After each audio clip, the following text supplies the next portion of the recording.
Hi everyone, welcome back to my channel. और आज हमारा 75 डेज कोडिंग चैलेंज का डे 58 है। आज हम जो प्रॉब्लम सॉल्व करने जा रहे हैं that is longest consecutive sequence. Okay, so ये थोड़ा कॉम्प्लेक्स टाइप की प्रॉब्लम है, तो हम इसको दो पार्ट में करेंगे। तो आज हम जो सोल्यूशन करने वाले हैं वो रहेगा हमारा brute force solution, so that जो हम बेस्ट सोल्यूशन इसके लिए लिखेंगे उसमें और इसमें डिफरेंस आपको समझ आ पाएगा। ठीक है, तो चलिए पहले प्रॉब्लम हम देख लेते हैं डिटेल में। तो लॉन्गेस्ट कॉन्जिक्यूटिव सीक्वेंसेस अगर आप देखेंगे तो यहाँ पे इन्होंने दिया हुआ है कि इसको ओ एन टाइम में इसको सॉल्व करना है, राइट। तो बट हम इसको अभी ब्रूट फोर्स अप्रोच से सॉल्व करने जा रहे हैं, और आप इसको ओ एन स्क्वायर में वो सॉल्व होगा, सो दैट जब हम इसको ओ एन वाले सॉल्यूशन में करेंगे तो आपको उसका डिफरेंस समझ में आ पाएगा। तो आज हम जो सॉल्व करेंगे वो ओ एन स्क्वायर में करेंगे, maybe tomorrow will solve it in O N time. So that is like given एक एरे होगा आपको, तो इसका longest consecutive sequence. So consecutive का मतलब होता है जैसे वन के बाद टू आएगा, टू के बाद थ्री आएगा, थ्री के बाद फोर आएगा। अगर आपका थ्री के बाद फाइव आ रहा है तो वो सीक्वेंस नहीं है, ठीक है, वहां पे वो ब्रेक हो जा रहा है। तो अगर इसमें हम बात करें, और ये सब अनसॉर्टेड है, right. So one two three four, correct.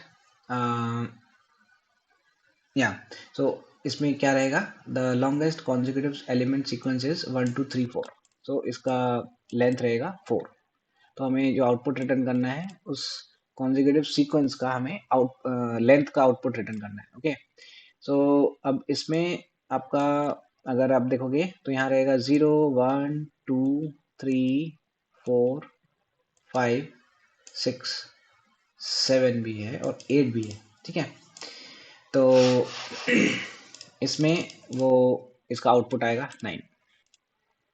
तो अगर आप ऐसा सोच रहे हो कि आप इसको सॉर्टिंग करके भी आप उसको सॉल्व कर सकते हो, तो अगर लेट्स से आप इसको सॉर्ट करते हो, ठीक है, तो उसके थ्रू भी ये क्वेश्चन सॉल्व हो सकता है, that is N log N.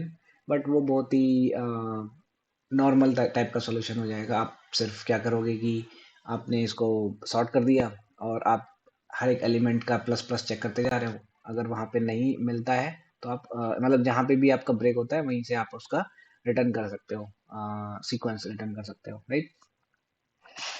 एक सोल्यूशन वो भी है, बट उसमें भी आई डोंट नो कि एन लॉग एन में हो पाएगा, या आई थिंक उसमें भी थोड़ा एक्स्ट्रा ही लगेगा, बिकॉज टू लूप्स तो उसमें भी लगेंगे, राइट। तो हम इसको जो सोल्यूशन को करने जा रहे हैं वो हम करने जा रहे हैं हैश सेट के थ्रू। हैश मैप और हैश सेट सेम ही चीज़ होती है। हैश हैश सेट हम यूज़ करेंगे बिकॉज उसमें डुप्लीकेट एलिमेंट्स एग्जिस्ट करते हैं, राइट। जैसे जीरो यहाँ पे डुप्लीकेट एग्जिस्ट कर रहा है, और कोई भी एलिमेंट आपका डुप्लीकेट हो सकता है इसमें। तो चलिए स्टार्ट करते हैं। एक सेट हम बना लेते हैं इंटीजर का, hash set, that will be new hash set.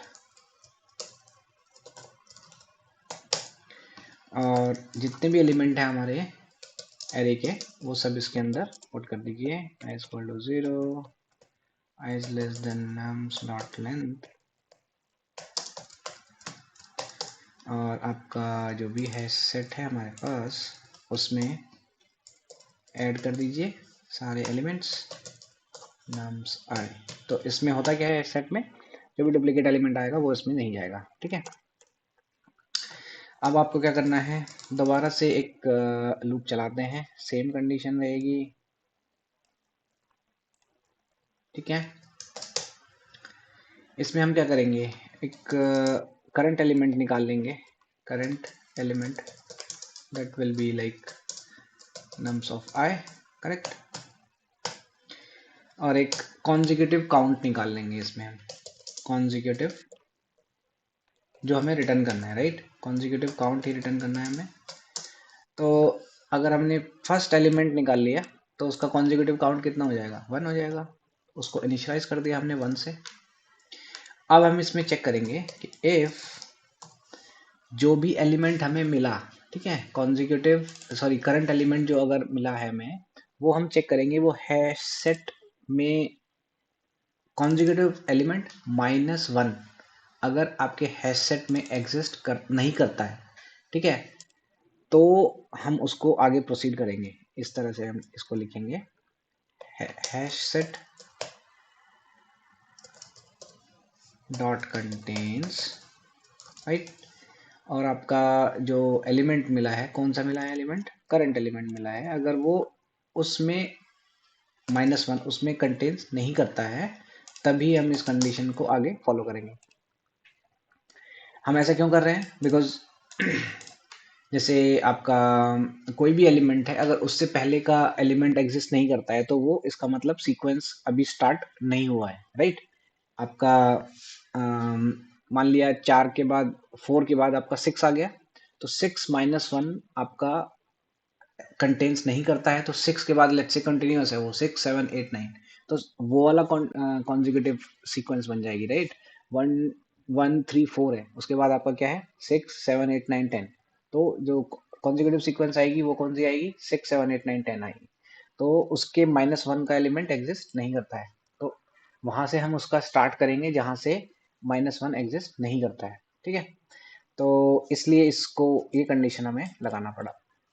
अब हम क्या करेंगे, जब तक वाइल आपका हैश सेट में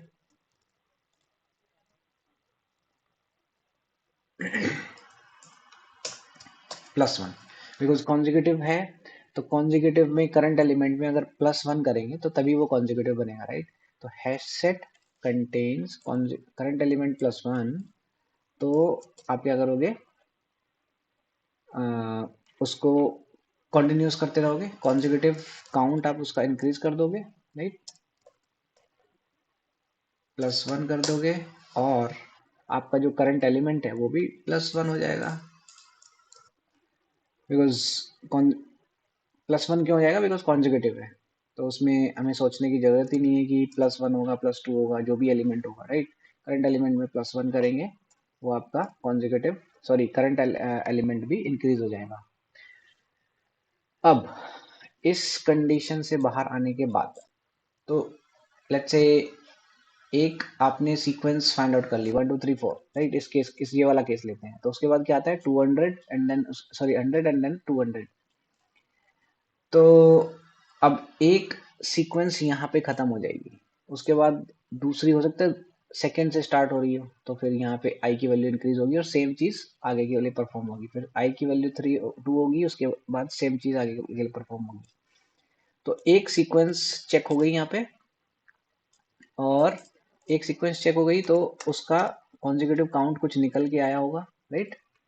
तो हमें क्या रिटर्न करना है, मैक्सिमम काउंट रिटर्न करना है, तो हो सकता है इस सीक्वेंस का काउंट समथिंग हो और दूसरे सीक्वेंस का काउंट समथिंग एल्स, तो उसमें जो भी मैक्सिमम होगा हमें वो रिटर्न करना है, तो max of count, let's say यहाँ पे 0 से इनिशियलाइज कर देते हैं।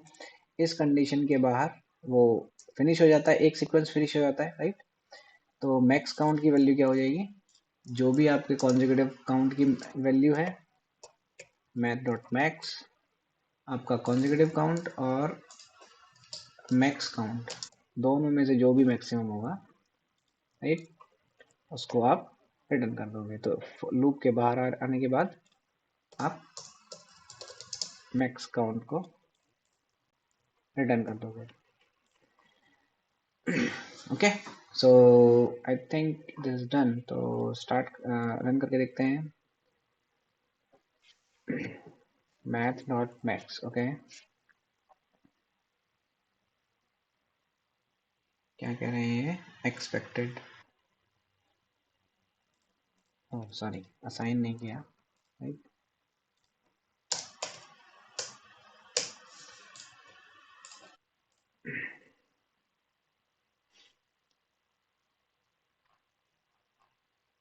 Silly mistakes.